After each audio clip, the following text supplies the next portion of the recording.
ছোট ভাই আছে, রিয়াই সবার বড়। রিয়ার মা পরের বাসায় কাজ করে যা ইনকাম করে তা দিয়ে সংসার চলে। তো এদিকে রিয়ার বিয়ের বয়স হয়েছে, কিন্তু তার মা তাকে বিয়ে শাদী দিতে পারছে না। তো রিয়া তেমন কোনো আত্মীয় স্বজনও নেই যে রিয়াকে টাকা পয়সা খরচ করে বা দেখে শুনে ভালো করে বিয়ে দিবে।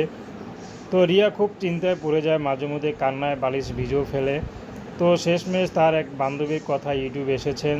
তো ইউটিউবে এসে এখন দাঁড়িয়েছেন তার গল্পটা বলার জন্য। তো এখন তিনি চাচ্ছে ভালো একটা মানুষ যে তার সারা জীবন পাশে থাকবে, তাকে আগলে রাখবে, তাকে ছেড়ে যাবে না। তো রিয়ার কোনো চাওয়া পাওয়া নাই। তো রিয়া চাচ্ছে যে তাকে বিয়ে করবে তার জন্য কোনো চাওয়া পাওয়া না থাকে, শুধু স্ত্রী পুত্রের যে হকটুকু, সে হকটুকু অবশ্যই স্বামী পাবে। কিন্তু কোনো টাকা পয়সা দিক দিয়ে বা অন্য কোনো দিক দিয়ে স্বামীকে কিছু দিতে পারবে না। কিন্তু স্বামীর হুকুম ছাড়া রিয়া এক পাও নড়বে না, যেটা রিয়া আমাদেরকে বলল। তো রিয়া পড়াশোনা বেশি দূর করতে পারেনি, রিয়া সবসময় পর্দা করে।